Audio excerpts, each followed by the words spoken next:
Well, thank you everyone for joining us.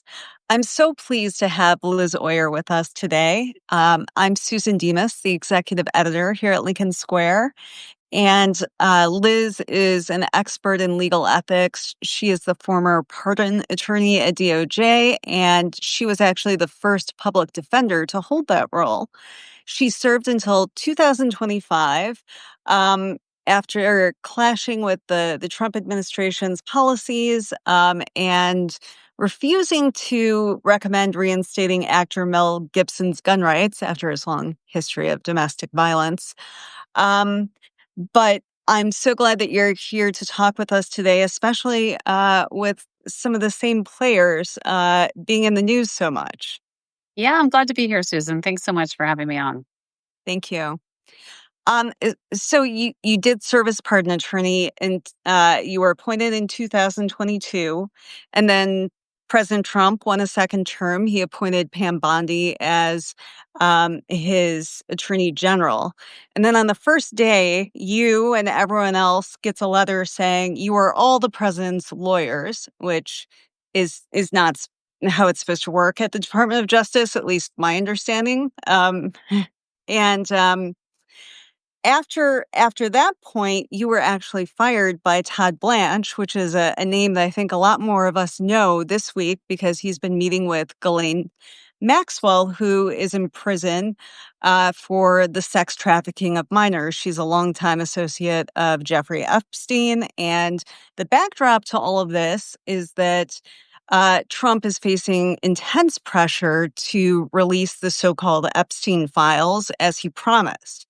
So this is just a giant mess. I'm looking to you to help walk us through what exactly is going on here and what's significant about Todd Blanch meeting with Maxwell at this point. Sure. So the Department of Justice right now is being run by a group of people, all of whom represented Donald Trump, the man, when he was not president. These are all people who were personal lawyers of Donald Trump. And they really have sort of carried over that mindset into the leadership of the Department of Justice. As you mentioned, one of the first messages that Pam Bondi, the Attorney General, delivered to the workforce is that we are all the president's lawyers. That's actually not the case. The employees of the Department of Justice work for the people of the United States, but that's not how she sees it. And Todd Blanch actually represented Donald Trump in his criminal trial in New York, and he's somebody who has a longstanding relationship with Trump and is deeply trusted by him.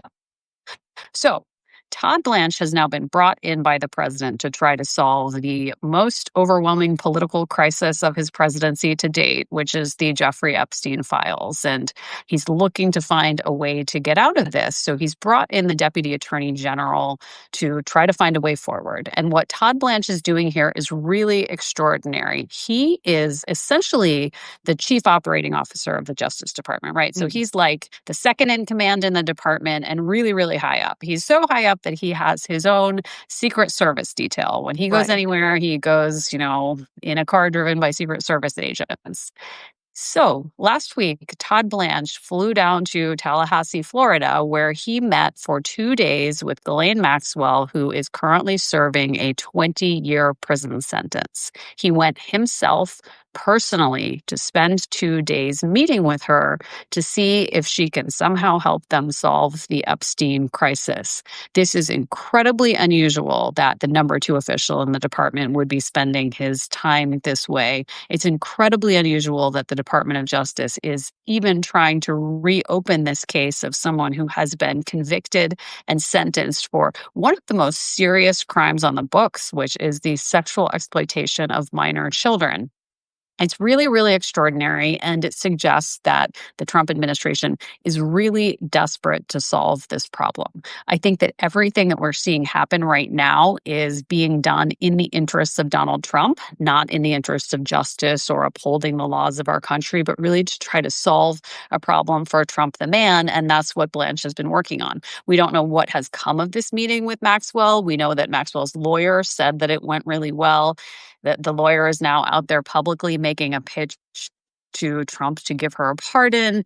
And it seems like this is a quid pro quo in the making. This administration's favorite way to solve a political problem is by making a deal. And in this case, they seem to be trying to cut some sort of deal with Ghislaine Maxwell, a convicted sex trafficker of children. And Trump has a long history of pardoning questionable people, especially within his orbit.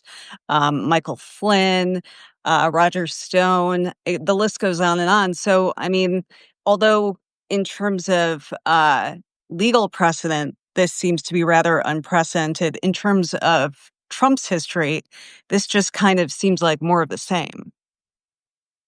Well, you're right that everything that Trump has done with the pardon power has been very unconventional, to say the least. He pardoned a lot of political allies during his first term in office.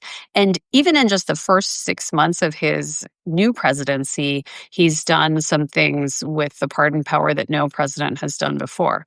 On day one, he pardoned all of the January 6 rioters. Many of those were people who had committed violent acts against police officers. That defies all of the norms around how pardons are typically used. He's gone on to pardon a number of other political allies and donors. He has essentially forgiven over $1 billion worth of debts owed by people who've committed financial crimes through the pardons that he has granted. This is essentially money that's coming out of the pockets of victims of crimes and the taxpayers.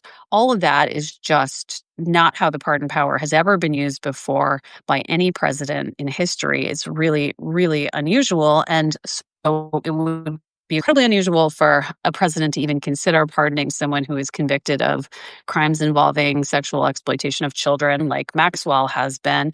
But, if there's any president who would consider something like that, it seems like it's Donald Trump. Right. And I definitely want to ask you more about the legal issues involved.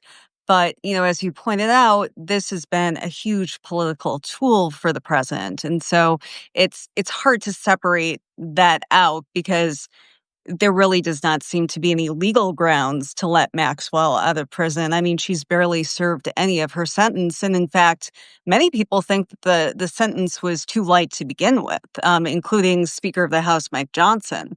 So Yeah. I find this to be very curious just in terms of the politics of it, because for years, Donald Trump has promised to release the Epstein files, whatever that means. And this has been an issue that's been very important to his base. And the crimes that Jeffrey Epstein and Maxwell were both convicted of are just horrific. And um, it seems like a somewhat unusual move for the president to try and get out from under the scandal by letting out someone who is a villain, for a better word, in this whole scenario. Yeah, she's someone who really doesn't have any credibility at this point, because anything that she might do or say seems like it would be a transparent effort to try to get out from under the 20-year prison sentence that she is serving. That's why it's really extraordinary that the Department of Justice is even trying to speak with her at this point. When she was sentenced just a few years ago, the Department of Justice submitted a detailed memo to the court. And in that memo, they stated that she's somebody who they believe has lied in the context of judicial proceedings before, somebody who is not to be trusted or credible. And the fact that now the second in command in the Department of Justice wants to hear what she has to say for 2 days, that is really remarkable. It seems like the whole Maxwell piece of the Epstein saga is really an attempt to divert from the files themselves. It's an attempt to shift the attention somewhere else. The Department of Justice has been investigating Jeffrey Epstein for about 20 years now. They have amassed undoubtedly a huge amount of information about him and about Ghislaine Maxwell. And rather than confronting the demands that they release that information, they are now gathering new, different information from someone who's serving a 20-year prison sentence for being Epstein's co-conspirator. We have to keep that in mind. She's not a witness. She's not someone who's innocent. She's somebody who conspired with him to commit these crimes. So that And all she of has that is just accused really herself remarkable. of sexual abuse, not That's just right. Yeah. trafficking. Yeah. So Yeah, no, the victims have talked about how she physically abused them as well. She played a major role in ration. This is not a minor or a mere observer. One thing that is really being lost in the way the Department of Justice is handling this is the perspective of the victims. The Justice Department actually has legal obligations under federal law, as well as Justice Department policies and regulations to consult with victims in a criminal case and to take their viewpoints into consideration. And there is no indication that Todd Blanch or anyone on his behalf has made any effort to speak with or hear from the victims of Ghislaine Maxwell before he has gone down this path of trying to cut some sort of deal with her. right. And I know that you've described the idea of a pardon for Maxwell as being unprecedented and extraordinary. Um, it strikes me as just so heart-wrenching that the victims are not being, consulted at all. Neither is the prosecuting U.S. attorney, who I believe was recently fired, correct? In this That's case with right. Yeah. Maxwell? Right. Yeah. And so, the heart of the whole Epstein scandal and, the concern that so many of Trump's supporters and those in the MAGA movement have is that this was just a horrific crime. This was a ring of powerful people who exploited children, and they're the worst of the worst and need to be locked up and thrown, the key has to be thrown away. And yet is someone who has been described as a monster, Ghislaine Maxwell could get her get out of jail free card essentially to as a personal favor to Donald Trump, to keep him out of any, of the story of who is involved in this scandal. Um, it kind of lays bare the idea that this was really never about the victims in terms of Trump and his orbit. Definitely not. This has never been about the victims. From the perspective of Todd Blanche, it's about solving a crisis for Donald Trump. For Donald Trump, it's about solving a crisis for Donald Trump. It's about politics. And I have a hard time imagining that there's going to be any satisfactory resolution of this. If the president decides to grant Maxwell a pardon, I think a lot of people are going to be very unhappy with that decision, not least the victims who would rightly feel aggrieved by that, but also the people that you mentioned in the MAGA base who believe that this was a very serious crime. There are people out there, like you mentioned, Speaker Mike Johnson, who believe that 20 years was not a sufficient sentence. Johnson said that he believed Maxwell should be serving life in prison. So if this ends with a pardon and some sort of exoneration for Donald Trump, that may make Donald Trump feel satisfied, but I don't think it's going to satisfy the many other people who are closely watching. Well, I think one of the ideas that I hear a lot from people across the political spectrum is that, the rich and powerful play by different rules and they're not held accountable for anything in our justice system. And this would seem to be one of the most extreme examples of that if Maxwell were to be let out of prison. And rather ironically, in a case that, Donald Trump has exploited for his own ends. I would think that this would, cause people to be even more cynical, if something like this were to happen. Yeah, this is a recurring theme in the Trump Justice Department, the idea that the justice system operates differently for people who have connections or wealth or power. And we have seen that throughout the pardon process in many different ways. People with special access, people who are loyalists or donors, get treated differently. And Trump places his own personal interests and his business interests over and above all else in carrying out the business of the Department of Justice, which is really not how it's supposed to work.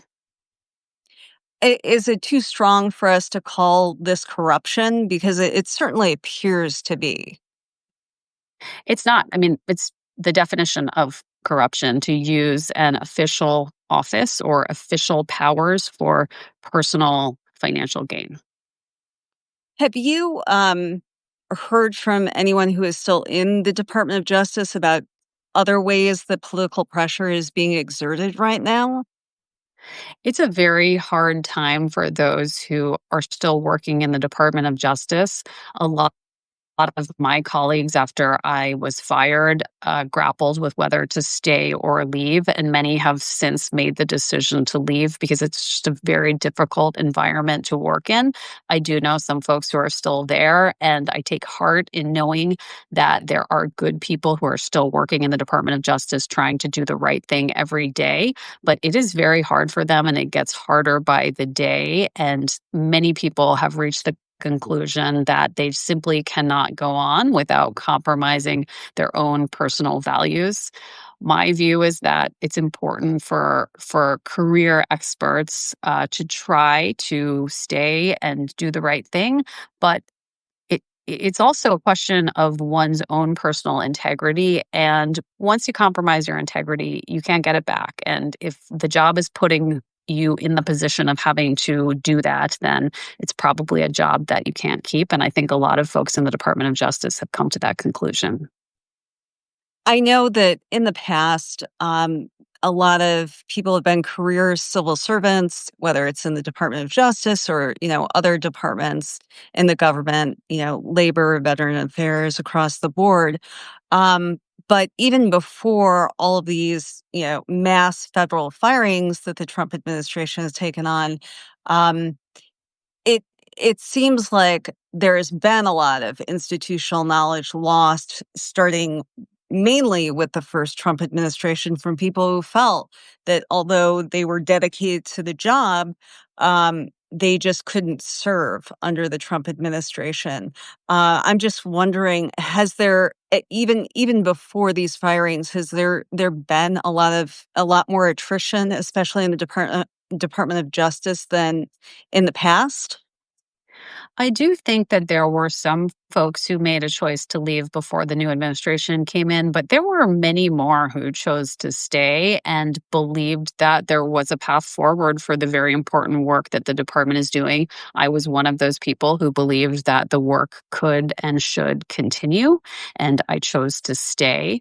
What has happened is that the leaders of the department are targeting career experts for firing or reassignment who they believe may stand in the way of the political agenda of the president. So they are intentionally sidelining people who they believe may be obstacles to implementing the political agenda of the president. This is different than what we're seeing at other agencies with mass layoffs. What's happening within DOJ is not mass layoffs. It's really targeted firings of people who have Mhm. specialized expertise, and that expertise is not wanted. So one of the recent firings was of the department's chief ethics officer, the person who advises the attorney general, the deputy attorney general on matters of ethics. This is someone who would tell them when they need to recuse themselves, whether they can accept a gift, that sort of thing. That person was fired. That person has always been a nonpartisan official. The person who was fired had been in government for 25 plus years under numerous different administrations. The only reason to fire someone like that is to sideline the whole endeavor of ethics. Ethics is Mhm. not a priority in the Department of Justice right now. And we've seen that in other spaces as well. The person who ran the Office of Information Policy, which is in charge of essentially assuring that the department is complying with transparency obligations under the Freedom of Information Act, that person was fired the same day that I was fired. There have also been career experts, people who have really deep expertise in critical areas like national security and cybersecurity, who have been fired, which really makes us vulnerable not just to corruption, but to foreign influence, to real dangers to the public safety of this country, which the department is entrusted with upholding. So it's very scary what's happening. And for me, I find it actually scarier than the mass layoffs because of how calculated this is. Yeah, it seems like the situation at the Department of Justice has some parallels with what's going on at the Department of Health and Human Services, where people are being targeted, especially if they are in opposition to RFK Jr.'s anti-vaccine agenda. And, that includes obviously a vast swath of scientific experts. And so it's actually targeting people who have the most expertise on Yep. issues Yeah. in service to a political agenda. Exactly. Yeah. That's exactly what we're seeing in the Department of Justice.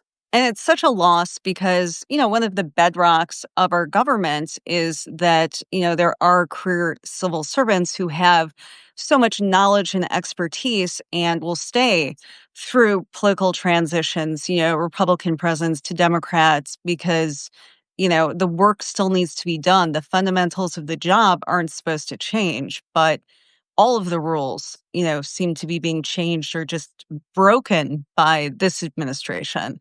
Yeah. And I think probably a great example of that is the nomination to the federal bench of Emil Bove, who Mhm. again was another one of the president's lawyers.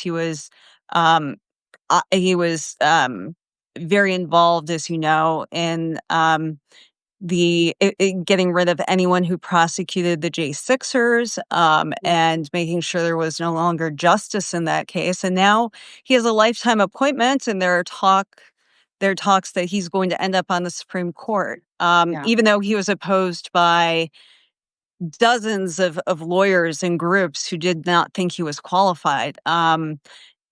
Is he, to me, he seems like the symbol of what the Trump administration is. And do you think there are basically more Boves to come?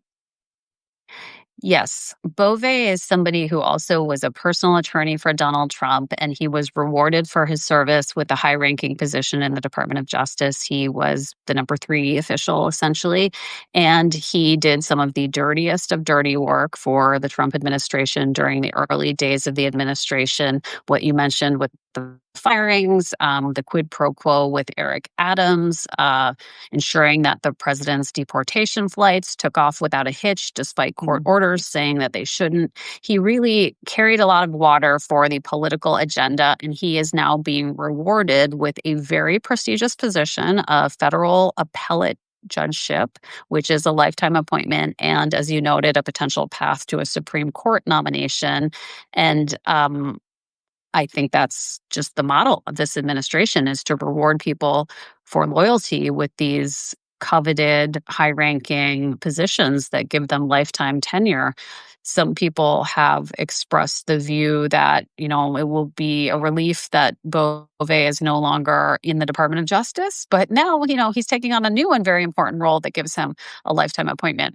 It was really notable that there was a letter that was signed by nearly 1,000 former Justice Department employees opposing Bove's confirmation. There were a couple of whistleblowers who came forward with information about misconduct while he was in the Department of Justice just recently. But none of this was enough to stop the political momentum of his confirmation to the court. Uh, Have you been surprised by the actions of the Supreme Court to greenlight so many of Trump's huge expansions of executive power, especially using the shadow docket? Yeah, it has been really surprising to see, and we rely on the courts in this country really as an important safeguard against overreach of the executive branch. The district courts and the courts of appeals, so the lower courts, are really working very hard to provide those checks, and in many cases, those courts are being reversed by the Supreme Court. Policies are Yeah. allowed to plow forward. There's just an incredible wake of destruction that is moving through the country right now that seems to be unchecked by the Supreme Court. Without having the Supreme Court play that role of being a check on Trump's power, what does that mean in terms of hope to stop some of these broad federal actions? Whether it's with his deportation agenda or the illegal freeze of federal dollars that were already appropriated, or the mass firings. I think a lot of people were looking to the courts as a balance, and the lower courts, have provided that. But the highest court in the land seems to be, giving him carte blanche.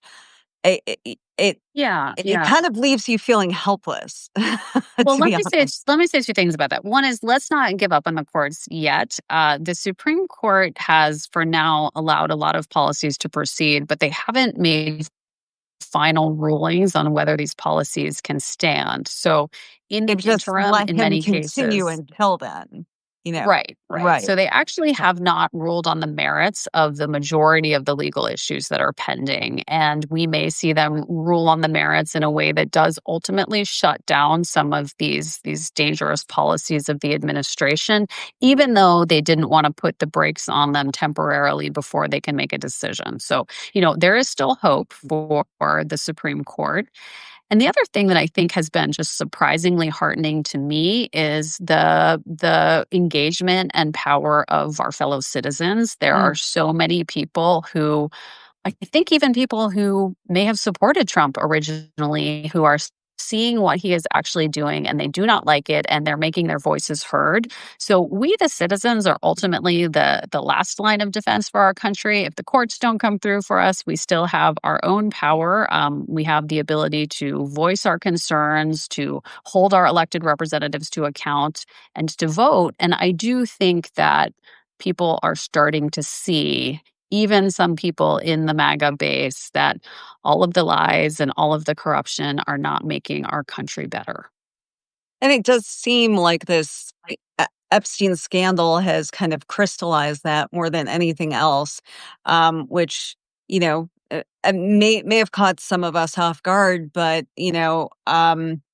it doesn't seem to be a scandal that Trump can shake, which is unusual because usually things are over in a day or two. He always, throws out something that he'll do in 2 weeks and we move on. But, we've been talking about this for about a solid month. Where do you see this story ending? That's a great question. I honestly don't know. It's very hard to envision what conclusion that this could reach that would be satisfactory to anyone. It's been remarkable, as you noted, that they really have not been able to tamp down this scandal. And everything that they do to try to address it seems to make it worse. They're layering lies on top of lies, they're misleading people, they're diverting people. And at this point, it's very hard to imagine where this could possibly end. Do you think that ultimately Trump will pardon Ghislaine Maxwell? You know, I I can't say that I think that he will because it would just be so shocking and so out of the ordinary and so upside down as far as all of the norms around presidential pardons. But what really gives me pause is all of the other unconventional norm defying things that he's done with the pardon power. So I certainly wouldn't bet against it. If he were to go that route, obviously, that sends such a horrific message to, Epstein's and Maxwell's victims, but it Yes. to all victims of sexual abuse. I know that, whenever there is a high-profile case of someone who's been accused of sexual abuse and they're not convicted, that, there are less people who will report those crimes, and this is about the most high-profile case that we've seen in many years. Um what does this mean overall, do you think, for the many people who are victims of sexual assault, and the kind of help that they'll need to get afterwards? I can only imagine how traumatizing and humiliating and upsetting it would be for the victims to see this conviction and sentence set aside with a pardon.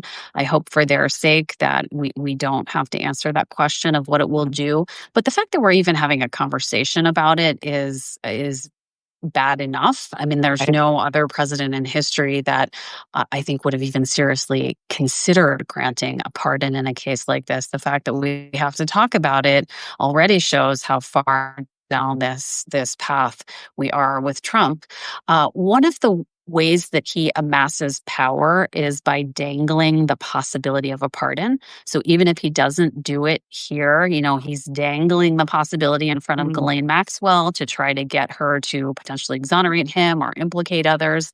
And that's what he does in all of these high profile cases. I was reading the headline today that he's seriously considering pardoning Sean Combs, who was also convicted in a case that involved, unlawful sex offenses.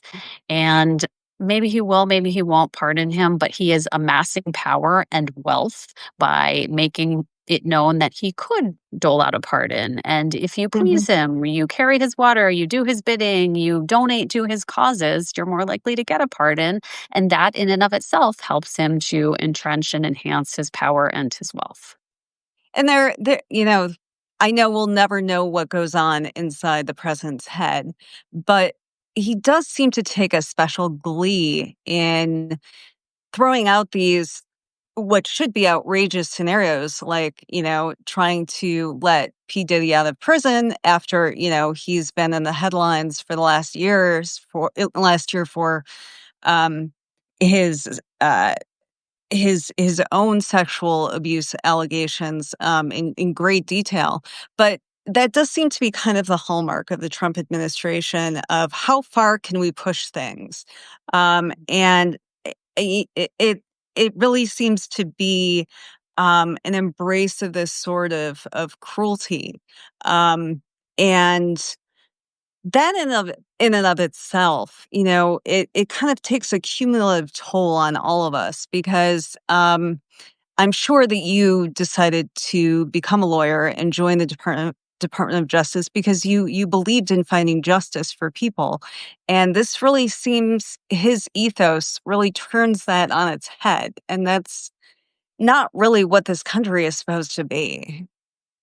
It's really not, and it's exhausting and demoralizing for all of us to see how he is operating. He views the instruments of power as things that he can use on a whim for his personal business reasons, really any reason under the sun. He doesn't feel bound by any of the norms or rules or laws that are in place to constrain his use of those powers, and it's exhausting. It's It is. exhausting and demoralizing. It is. And it seems like every day we do discuss, these worst case scenarios because, they're actual possibilities now. But it's just extremely helpful to talk with you because you bring so much experience and expertise on these issues. You've been on the inside, and I really appreciate you sharing your insights with all of us. I hope that you'll come back and join us again. Absolutely, anytime. I really enjoyed the conversation, and I'd love to come back and talk with you anytime. Thank you so much. Thank you.